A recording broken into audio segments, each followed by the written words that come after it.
Hello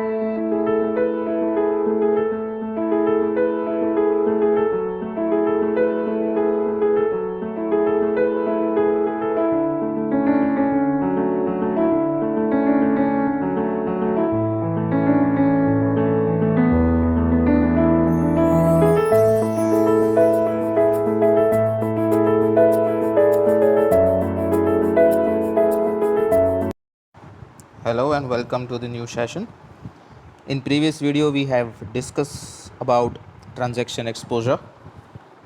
Just give you a quick revision or brief about it. When business house is doing its business outside border, that means doing business with more than one country, company is facing risk.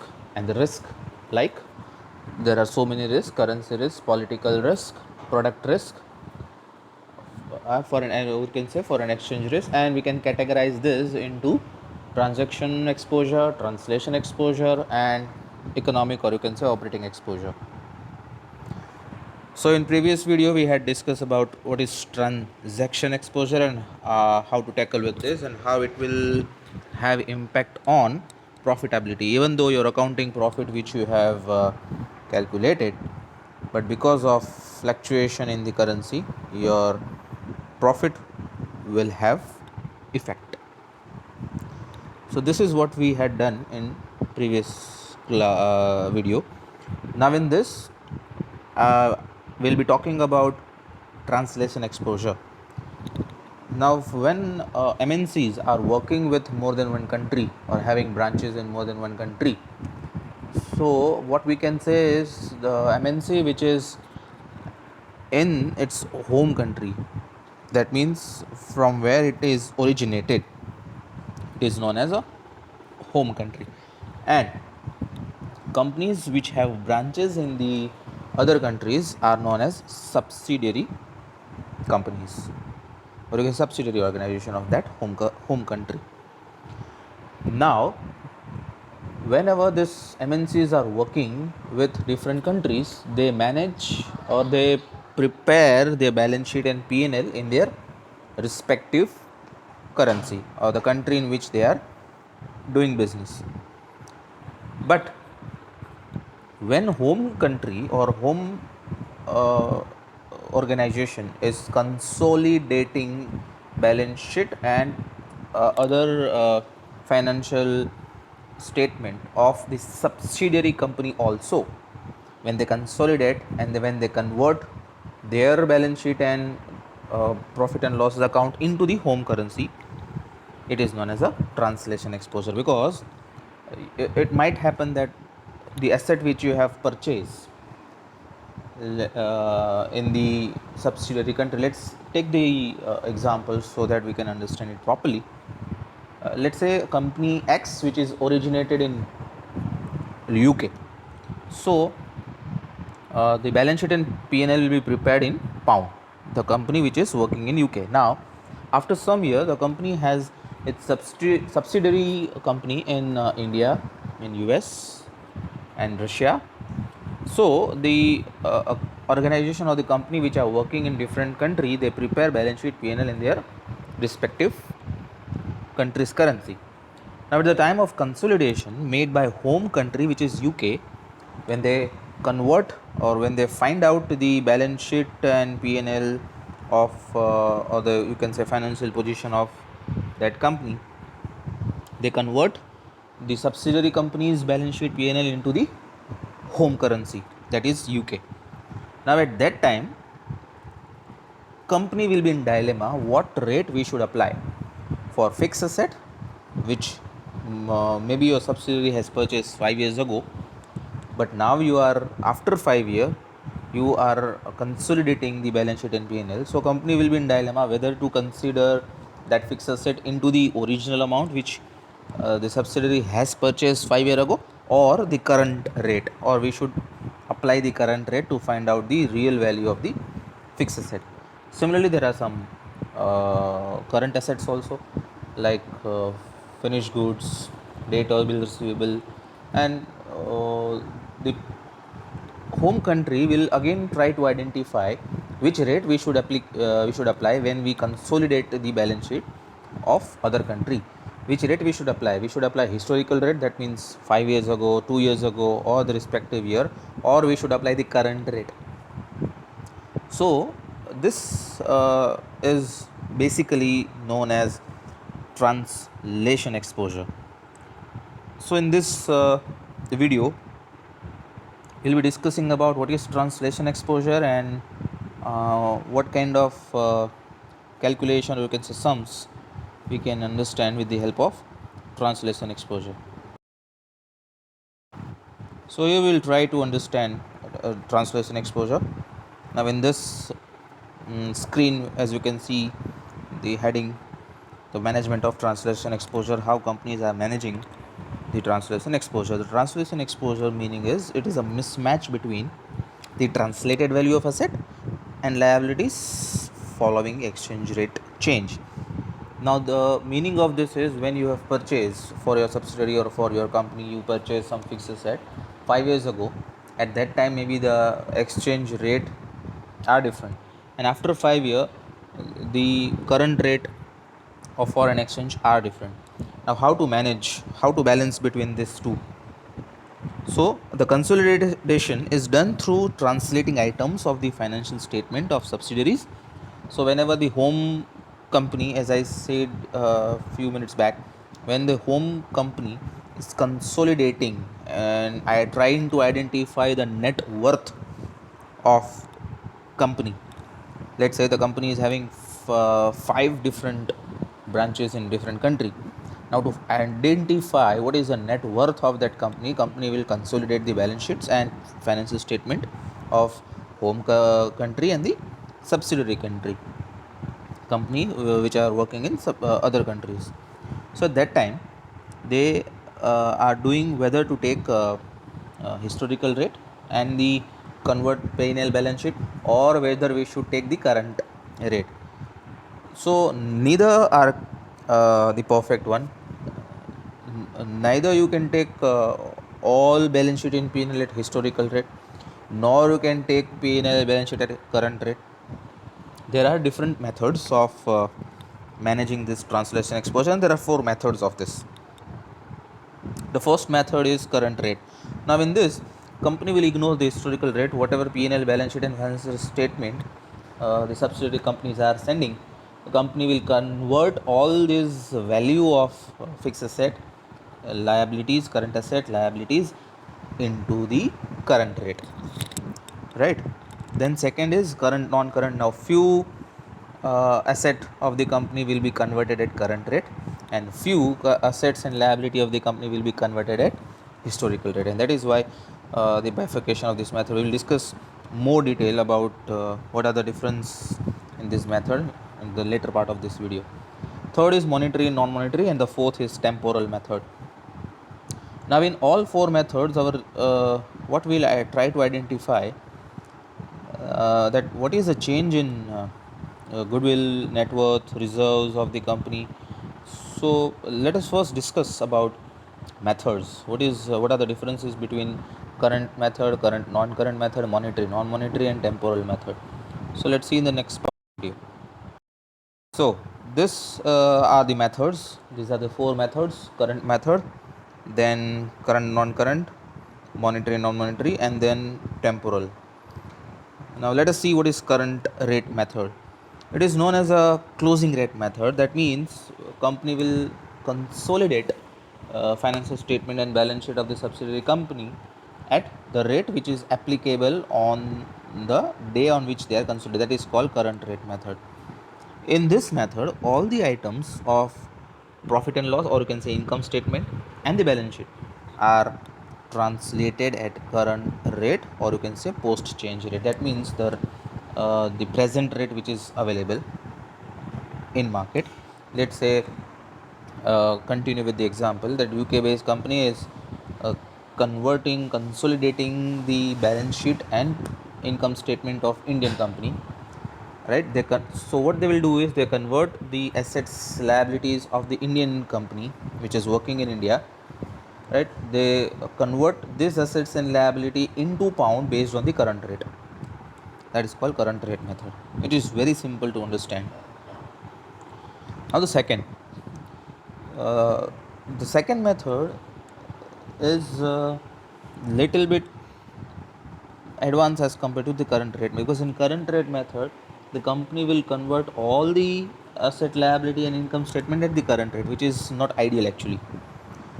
So the current non-current method will bifurcate which assets and liabilities are converted at current rate and which assets and liabilities will be converted into the pound, or you can say home country's currency, at historical rate. Let's see what is this. Under this method, the current assets and current liability, that means we can say the assets and liability which are easily converted into cash of the subsidiary company, are translated at current rate. So the current assets and current liability will be converted by the home country, by the home company of subsidiary company at current rate, and the fixed assets, or you can say the long term liabilities, which will be converted by home company of the subsidiary company at historical rate. So what they will do is, the Indian company, for example, have purchased assets 5 years ago. So whatever rate was applicable 5 years ago, between Indian currency and UK pound, so the home company will be taking this asset as per the 5 years ago rate, that is called historical rate. Now the third method is monetary non-monetary method, which is again little bit different than the previous one. All methods have something different as compared to the other one, and which are quite logical also. So under this monetary and non-monetary method, assets and liabilities are classified. Number one, first, all the assets and liabilities will be classified, which are monetary assets, which are non-monetary assets. Now what do we mean by this? So the item which are claimable, which represents claim, we have to receive from someone or we have to pay to someone, right? So like say bills receivable, our debtors, bills payable, all these are claimable assets and liabilities, will be converted at a fixed amount of foreign currency such as cash, or you can say uh, the item which are having the fixed inflow or fixed outflow, fixed income or fixed payment, such as cash, accounts receivables, accounts payable, etc. These are come under monetary group. So these are monetary items. While the physical assets like land, building, which we cannot move it very easily, assets, inventory, and the long-term investments in projects, will be treated as non-monetary items. So now, what this method different, or what this method is trying to say in translation exposure, the monetary items are translated at current rate, right? These are the assets which are, whenever we receive, we are claiming. Let's say we have to claim after 1 month. After 1 month, whenever we claim our receivables, so that rate will be converted. And certain items which we have to pay, we have bills payable. After 1 month we'll pay. So after 1 month, whenever we pay, that rate will be applicable. That is why the monetary items are converted at current rate, and the non-monetary items are translated into the home country's currency, will be at historical rate. And the last method is temporal, or you can say time based method. I mean, this method, it uses the method of historical rate for the items that are stated at historical cost. The item which you have purchased earlier, which you have not changed, which you have not modified, which has still in the same form, which has not been going for renovation, or which has not been replaced, which are quite old, which we have purchased in that form, still company is using it, which are known as a the historical item, and will be converted at historical rate. For example, the assets are translated at historical rate, but these assets which you have not changed, which you have purchased few years back in the same form you are using, will be translated at that rate, the rate at which you purchased. But the item which are replaceable, or which have some replacement cost, which has some realizable value in future, You have purchased machinery, you can use it for 10 years. After 10 years you can sell and you can realize something. So these are items which are having realizable value in future, or which has market value. The asset which you purchase, like inventory, which has market value. So these items will be converted at current rate. So the item which are at historical, which you have not changed, which is in the same form, will be converted by the home company at historical rate. And the items which are having market value, which having realizable value, inventory you can sell it at any point of time. Some machineries you can sell at any point of time. So these assets will be converted at current rate. So this is what the theory about translation exposure. Now from the next part of this video, we'll discuss one case of translation exposure. So this is a small case, or you can say some problem of translation exposure to understand in a better way. Our job is to find out what is the gain or loss when companies are converting, when companies are changing their subsidiaries balance sheet and P&L into the home country. What are the gain or loss in terms of retained earnings? That means a UK based company has retained earnings of 100 crore, or maybe 100 pound, 100 million pound. After converting subsidiary companies balance sheet and P&L, that means accepting the assets and liability of the subsidiary company, now the net retained earnings becomes 98 million pound. That means there is a loss of 2 million pound by translating the assets and liabilities of the subsidiary company, or vice versa. There can be profit also. So let's understand the question first. Liabilities are given and assets are given, and the amount of liabilities and assets are given in terms of rupees in million. Historical rate is given 40 rupees and current rate is given at 46 rupees. Now as per the requirement, we'll start calculating or solving the sum as per the question. Then the question in this is, we will calculate uh, the translation exposure or a change in retained earnings, by calculating current rate method, number 1. Change in retained earnings, number 2, by calculating current non-current. Number 3, change in retained earnings by monetary non-monetary. And number 4, temporal. So let's see from the next part of this video, and let us identify what are the change in retained earnings as compared to different methods. Now this is the first method, which is current method. Now to just give you brief, in every method we need to have calculation of historical rate. First we'll identify what is historical rate, and then we'll compare with every method. So the first is current method. So first we'll identify what is value of assets and liabilities based on historical rate, and now what is value of assets and liability based on current method.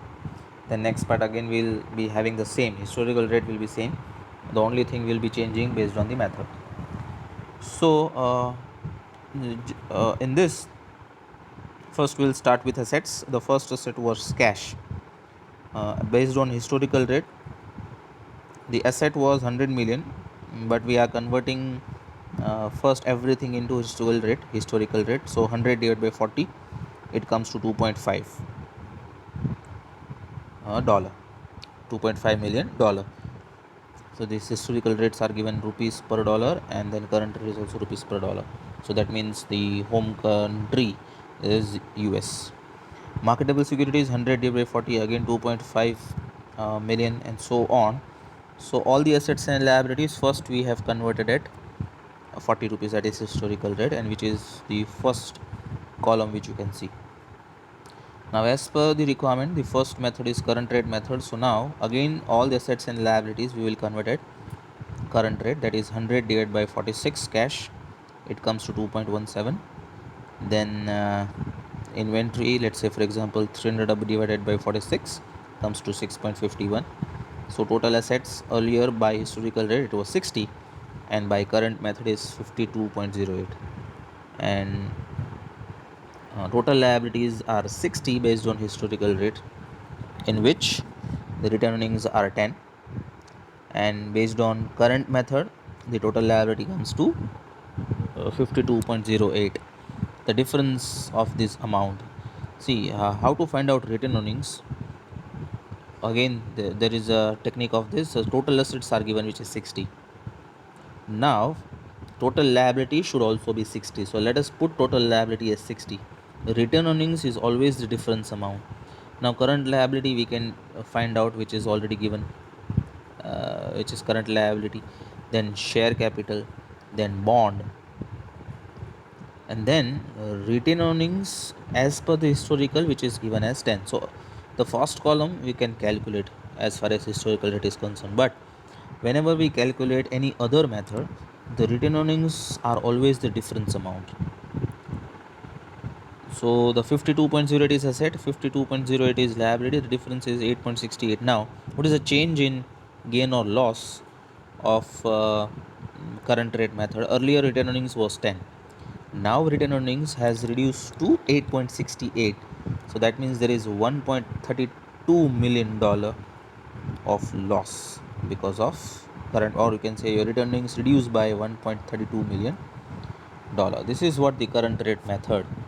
Now in the next slide we'll see the calculation of current non-current method. This is second method, that is current non-current method. Again in current non-current method, as we have discussed in the theory, the current non-current method first identify all the items that like current assets and current liabilities will be converted at current rate method, and fixed asset and the long term liabilities will be converted at historical rate. So the first column will be same as every time we have to compare with the historical rate. Now in second column, cash is known as current asset, so will be converted at current rate. Marketable security, again current asset, so we'll be converting it at current rate. Similarly, debtors and inventory are also part of current assets, so we convert it at historical rate. Now as far as land building, plant and machinery and furniture are concerned, these are long term asset and these are fixed assets. And as per the method, fixed assets and the long term assets are converted at historical rate, so that's why we are keeping the same amount which is given in historical rate. So total assets as per current non-current method is 57.69. Similarly, current liability will be converted at current rate, and the remaining two, which are our long-term liabilities, share capital and bond, will be converted at historical rate, and the difference is 9.01, which is retained earnings. Now again we'll compare retained earnings as per historical rate was 10, and retained earnings as per current non-current method is 9.01. So in translation exposure, by using current non-current method, there is a loss of 0.99 US million dollar. So this is the second method, the solution of second method. Third method is monetary non-monetary method. Third method of translation exposure, or to identify the translation risk when you convert the balance sheet or consolidate the balance sheet in the unit of subsidiary company. Third method is monetary non-monetary method. Now as per this method, as we have discussed in the earlier part of this video, the first items will be categorized as per the monetary and non-monetary. So monetaries are those which are claimable in nature, which you can claim, which you can sell it easily. These are monetary items, and non-monetary items are like fixed asset and physical assets, and the liabilities which are not easily converted or payable. So in this, again the first column will be same, we have to make comparison with historical rate, so it will be same. Now in this, cash is monetary item which are claimable in nature, So we convert cash as at current rate. Marketable security, as the name says, it is marketable, which are claimable in nature, so we convert at uh, the current rate. Debtors, again, these are current, in future we'll be receiving, not at historical but in future we receive, so we convert it current rate.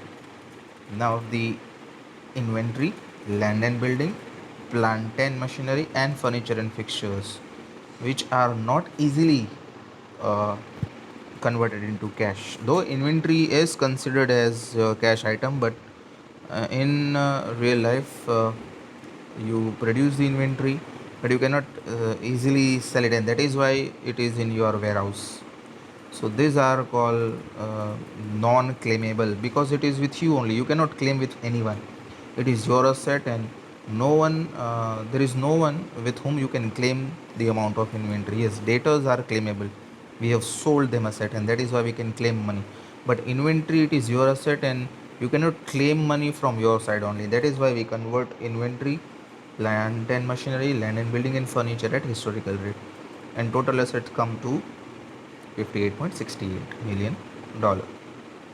Now, as far as the liabilities are concerned, current liability, yes, we have, these are claimable, anyone can claim money from us, so we will convert it at current rate. Share capital, yes, again, these are claimable in nature, because these are not our uh, asset, or you can say not the long term liabilities. Bond, again, which are claimable in nature. So these all we convert at current rate, and the difference is return earnings 15.28. Now in this method, earlier return earnings was 10 million US dollar, and because of monetary non-monetary method, now your return earnings has increased from 10 to 15.28.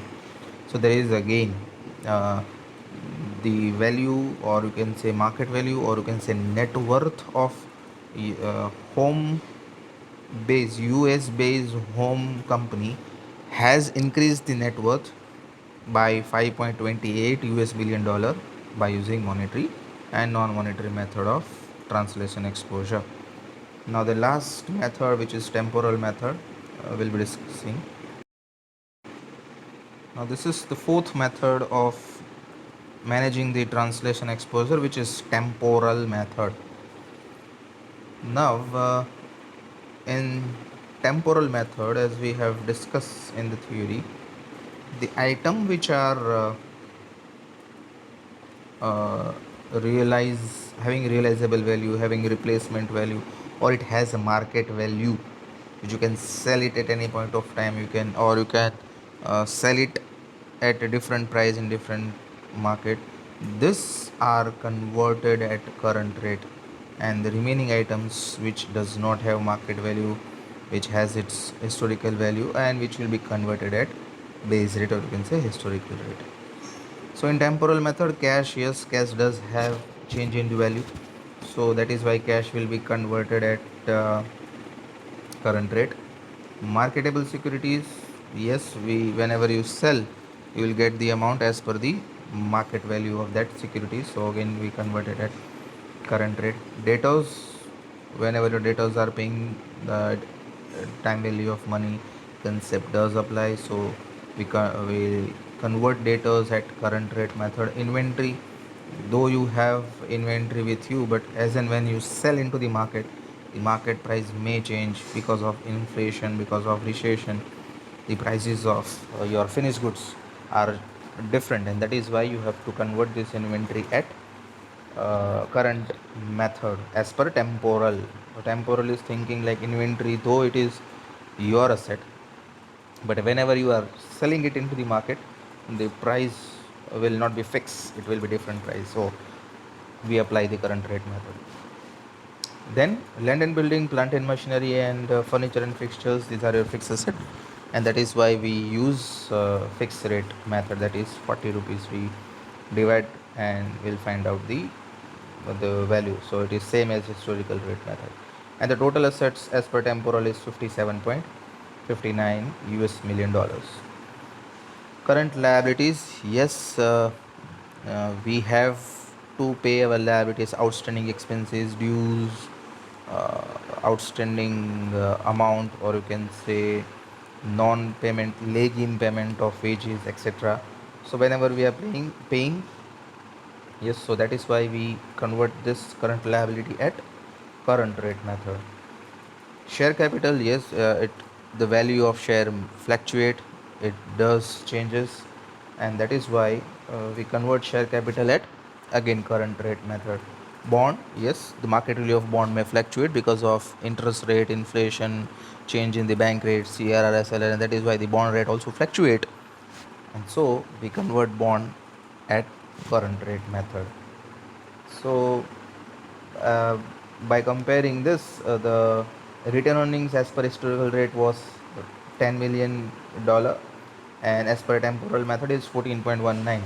So it clearly says by using temporal method, the net worth of the company, or you can say when the home company is converting the balance sheet and liability of the subsidiary company, the net worth of company, or you can say return earnings of the company, has changed from 10 to 14.19, and it increases, it gives you gain by 4.19 US million dollar. So this is what the translation exposure. Thank you very much for the listening. If you like this video, please click like on this, and you can also give some comment. If you have some other doubts, you can mention in comment. I'll try to make video and put it on this my YouTube channel. And for other materials, you can visit my blogspot, which you can have in front of your screen. Thank you very much for the listening.